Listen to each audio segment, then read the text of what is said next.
एक दिन एक शिकारी अफ्रीका के क्लब में बैठा हुआ अखबार पढ़ रहा था।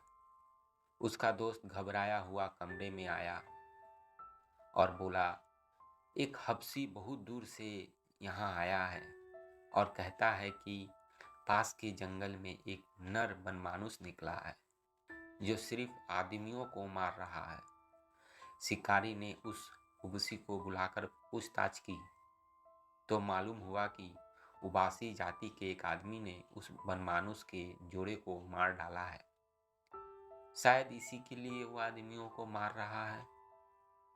हफीज ने कहा, साहब, ऐसी डिलडॉल का बनमानुस कहीं देखने में नहीं आया था। बड़े बड़े जवानों को बात की बात में मार डालता है। ताजुब तो यह है कि वह चुन चुन कर उसी जाति के आदमियों को मारता है। अब तक करीब 10 उबासियों को मार चुका है। शिकारी शेर का शिकार करने आया था, पर उसने दिल में सोचा, यह बनमानुस तो शेर से भी ज्यादा खौफनाक है। पहले इसी को ही क्यों ना मारूं। दूसरे दिन उसके तड़के ही शिकार का सामना ठीक ठाक किया और उसी उबसी को लेकर जंगल की तरफ चल खड़ा हुआ। कई सिपाही भी मौजूद थे। वो भी अपने झोलदारियों और बंदूकें लेकर चलने को तैयार हो गए। हवसी राह दिखता हुआ आगे आगे चलने लगा। दिन भर लगातार चलने के बाद वे लोग उबसियों के गांव में पहुंचे। रास्ते में बहुत से जानवर मिले, पर बनमानुस का कहीं निशान तक ना मिला। अफ्रीका के सब गांव करीब करीब एक ही तरह के होते हैं। गांव के बीच में उबासियों को सरदार का झोपड़ा था। चारों ओर बांसों से घिरा हुआ था। एक बड़े डिल डॉल का आदमी कंधे पर बंदूक रख झोपड़ी के सामने टहल रहा था। शिकारियों को खबर पाकर उबासी सरदार उनसे मिलने आया और फौजी सलाम करके बोला, आप लोग खूब आए। अब मुझे उम्मीद है कि बनमानुस जरूर मारा जाएगा। हम लोग का तो घर से निकलना मुश्किल हो गया है। शिकारी ने गुरूर के साथ कहा, हाँ, देखो क्या होता है। आए तो इसी इरादे से हैं। शिकारियों ने सरदार के झोपड़े के पास ही अपनी झोलदारियां लगा दी और पिट देवता की पूजा करने की फिक्र करने लगे। अचानक किसी के कराहने की आवाज आई, जैसे उसका कोई मर गया हो। शिकारी ने पूछा, यह कौन रो रहा है? ओवैसी ने घबराई हुई आवाज में कहा, हुजूर, यह वही बनमानुस है। दिन भर अपने मुर्दा जोड़े के पास बैठा रोता है और रोते ही इधर उधर घूमने लगता है। न मालूम किस वक्त चुपके गांव में घुस जाता है और किसी न किसी को मार डालता है और किसी जाति के आदमी से नहीं बोलता। लोग दिन भर के थके मधे भूखे प्यासे थे। बनमानुस का शिकार करने का किसे सूझती। जब लोग खा पीकर फौरिंग हुए तो सलाह होने लगी कि बनमानुस का शिकार कैसे किया जाए। उबासी सरदार ने कहा, रात को आप लोग उसे नहीं पा सकते, दिन को ही उसका शिकार हो सकता है। शिकारियों को भी उसकी सलाह पसंद आई।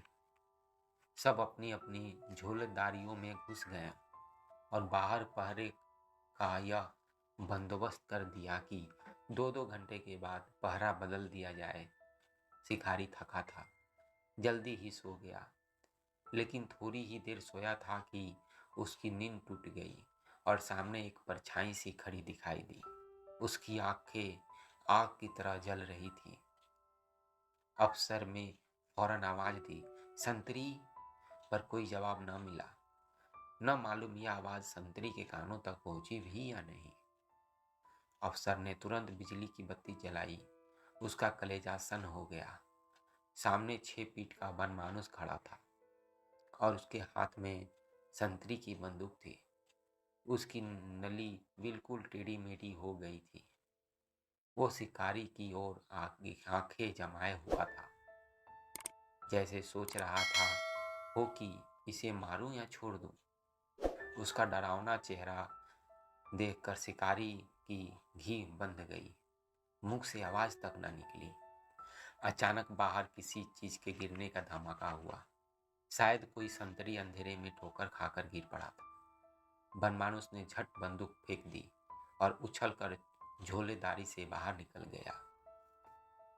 अब अफसर साहब के होश ठिकाने हुए, बिछावने से उठे, बंदूक संभाली, बाहर निकले और बिजली की लालटेन लेकर बनमानुस को तलाश करने लगे। लेकिन वह वहां कहाँ था। मगर उससे ज्यादा तज्जुब की बात यह थी कि उस संतरी का भी कहीं पता ना था जो पहरा दे रहा था। शिकारी ने अब की संतरी को ताकीद कर दी कि खूब होशियार रहे, मगर सोने की हिम्मत ना पड़ी। बिजली की रोशनी में बैठे बैठे गपशप करके रात कटी। दूसरे दिन तड़के सब लोग शिकार करने चले। गांव के आदमी उन्हें विदा करने के लिए गांव के बाहर तक आए। अच्छी खासी भीड़ जमा हो गई।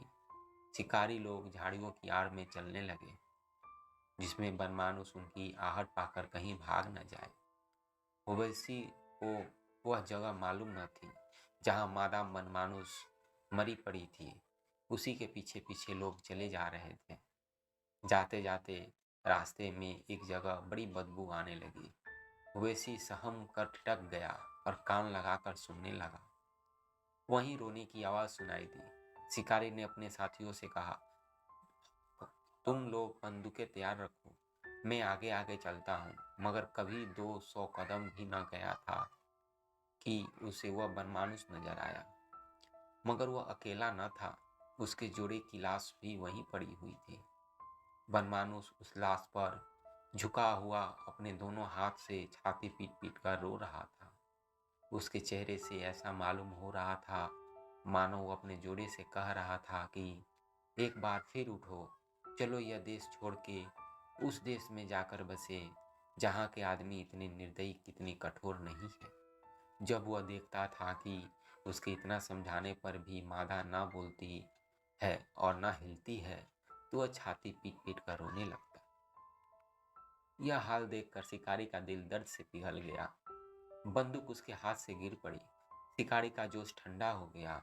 साथियों को लेकर वह डेरे पर लौट गया। सब लोग वहां बैठे कर बातें करने लगे। देखो, जानवरों में भी कितनी मोहब्बत होती है। लाश सड़ गई है मगर नर अभी तक उसे नहीं छोड़ रहा है। उबासियों ने यह बहुत बुरा काम किया कि उसके जोड़े को मार डाला। अभी यही बात हो रही थी कि देखा कई आदमी एक लाश लिए चले आ रहे हैं। शिकारी लाश को फौरन पहचान गया। यह उस संतरी की लाश थी। मालूम हो गई कि उसी बनमानुस ने रात को उसे मार डाला है। शिकारी क्रोध से अंधा हो गया। बोला, अब उस दुष्ट को किसी तरह न छोड़ूंगा। ऐसे खूनी जानवरों पर दया करना पाप है। आज उसका काम तमाम करके ही दम लूंगा। यह कहकर वह फिर उसी जगह जा पहुंचा जहां मादा मरी पड़ी थी, मगर अब की बनमानुस वहां न दिखाई दिया। तब वह लोग उसके पैर का निशान देखते हुए उसकी खोज में चले। आखिर एक पहाड़ के नीचे से जहां एक पहाड़ी नदी बहती थी, बनमानुस आता हुआ दिखाई दिया। उसकी देह से बूंद बूंद पानी टपक रहा था। मालूम होता था अभी नहा कर निकला है। शिकारियों को देखते ही पहले तो वह गरज उठा, फिर किसी शौक में डूब गया। आदमी की तरह छाती पीट पीट कर रोने लगा। वह लोग चुपचाप खड़े रहे। जब वह बिल्कुल पास आ गया तो अफसर ने उसके कंधे पर निशाना लगाकर गोली चलाई। वह जोर से चीखा और गिर पड़ा। उसका एक कंधा जख्मी हो गया था, पर वह तुरंत ही दूसरे का हाथ के सहारे अफसर की तरफ दौड़ा। अफसर ने अब की उसकी छाती पर गोली चलाई। शिकारी ने समझा उसे मार लिया, मगर वह झट एक चट्टान फाड़ कर भागा और जंगल में घुस गया। शाम होने को थी। अब उसे ढूंढने बेकार समझकर शिकारी डेरे की तरफ लौटे। होकी यह मालूम था कि घायल हो गया है, फिर भी लोग ने पहरे का बंदोबस्त किया और खा पी कर सोए। रात भर सब लोग आराम से सोते रहे। अफसर साहब की नींद खुली ही थी कि एक वैसी दौड़ा हुआ आया। और बोला, साहब वह तो फिर रो रहा है। अफसर ने ध्यान से सुना, हाँ यह तो वही रोने की आवाज़ है। लोगों ने झटपट कपड़े पहने और बंदूक लेकर रवाना हो गए। उस जगह पहुंचकर ये लोग झाड़ियों की आड़ से दोनों मानुषों की अंतिम प्रेम लीला का तमाशा देखने लगे। देखा कि वो अपने जोड़े की लाश को अपने खून से रंगी हुई छाती से दबा कर रो रहा है। उसकी आंखें में नशा सा छाया हुआ मालूम होता है, जैसे कोई शराबी के नशे में चूर हो।